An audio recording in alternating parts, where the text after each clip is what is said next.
Pen घेऊन नशिबावरची बोलपर साफ करू शकता. आता याला जर अर्धा घंटा असं ठेवलं तरी तो तसाच राहील, 1 घंटा ठेवलं तरी तसाच राहील. जोपर्यंत मी सूचना करणार नाही तोपर्यंत त्याची बॉडी पूर्ण कडक झालेली आहे. कितीही दाबलं, आता मी इकडे चप्पल काढणार, तू ये सब.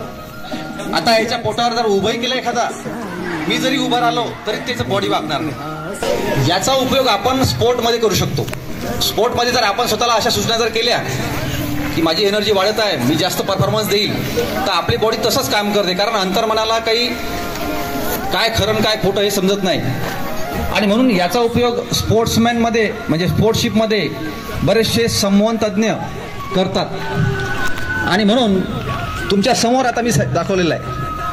एखादा जर दुसरा मुलगा असता तो म्हणजे सर माझी कमर दुखत आहे, है ना, मला याच्यातून बाहेर येतात. याचा तोंडातून एकतरी शब्द बाहेर येत आहे का? 3 ते 1 पर्यंत आपण मोजतो.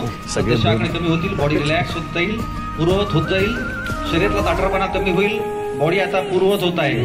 3 शरीरातला कडकपणा निघून जात आहे. 2 बॉडीतला कडकपणा निघून जात आहे, बॉडी पूर्ववत होत आहे आणि कुठंच ताण राहणार नाही, तणाव राहणार नाही, कुठंच दुखणं राहणार नाही. 1 बॉडी रिलॅक्स रिलॅक्स रिलॅक्स, पूर्ववत बॉडी झालेली आहे. हळू